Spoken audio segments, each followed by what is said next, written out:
3 days before my wedding, my best friend Jake dumped his girlfriend, Sarah, over a text. Then he showed up to my ceremony with a blow-up doll dressed in a tuxedo, grinning like he'd won the lottery. I stood at the altar, heart pounding, my bride-to-be, Emily, radiant in her white gown, her hand trembling in mine.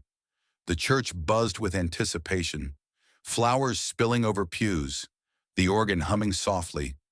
But all I could think about was Jake, my best man, my brother from another mother imploding his life and threatening to drag mine down with him. We'd been friends since high school, bonded over late-night video games and dreams of making it big. Jake was the charmer, the guy who could talk his way out of anything, while I was the planner, the one who made sure we didn't crash and burn. When I proposed to Emily, Jake was the first to know, slapping my back and promising to throw me the wildest bachelor party. He did. It was epic, too epic, apparently, because that's when he started spiraling. Sarah, his girlfriend of 5 years, was the anchor he didn't deserve. She was kind, sharp, and kept Jake's chaos in check.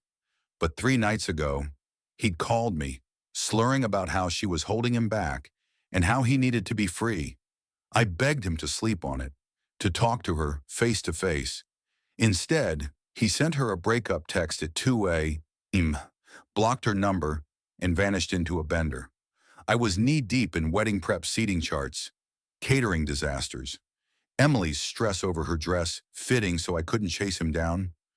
I figured he'd show up hungover but ready to stand by my side. I was wrong. The ceremony was minutes away when Jake stumbled into the church, late, disheveled, and hauling a life-size blow-up doll. It was dressed in a cheap tux, a red bow tie askew, with a handwritten sign taped to its chest, Jake's +1. The guests gasped, then whispered, their eyes darting between me, Emily, and the spectacle Jake was making. Emily's grip on my hand tightened, her face flushing with secondhand embarrassment. I wanted to strangle him. Bro, Jake called out, swaying slightly, his grin wide and unapologetic. Couldn't show up empty-handed. Right.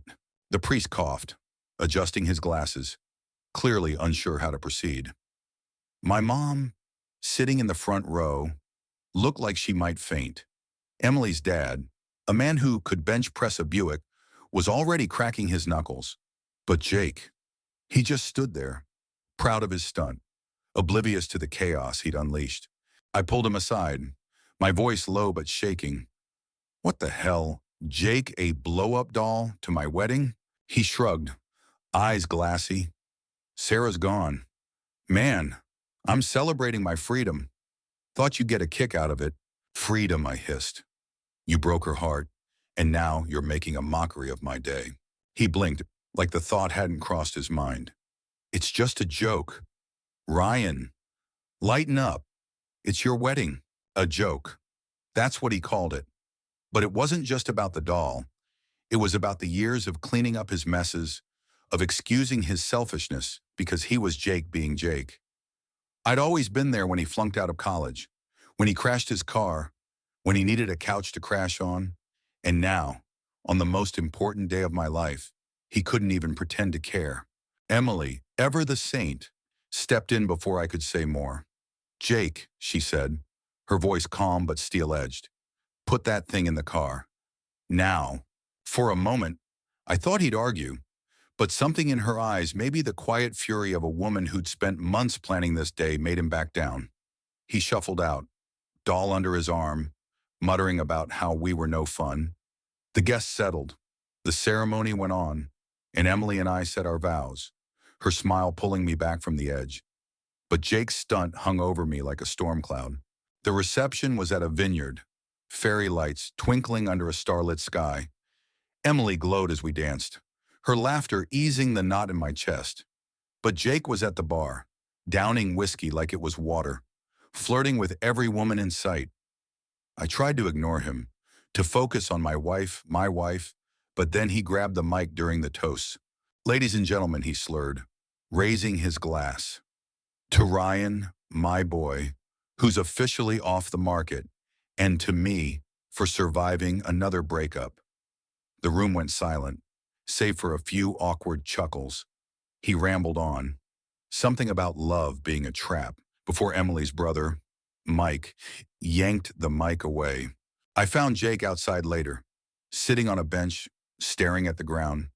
The blow-up doll was propped against a tree, deflating slowly, a pathetic symbol of his unraveling.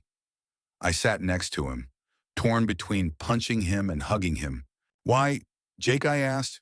"Why today?" He didn't look at me. "I don't know, man. Everything's falling apart. Sarah was, she was it, you know." But I panicked. I always panic. For the first time, I saw the fear behind his bravado. Jake wasn't just reckless, he was lost. He'd pushed Sarah away because he couldn't handle the weight of commitment, and now he was lashing out, desperate to feel something other than regret. "You didn't just hurt her." I said. "You hurt me. You hurt Emily. This was our day." He nodded, eyes wet. "I'm sorry, Ryan. I didn't mean to. I just didn't know how to deal with it." Part of me wanted to walk away, to cut him out like he'd cut out Sarah. But another part remembered the kid who'd stayed up with me when my dad died, who'd driven me to my first date with Emily when my car broke down.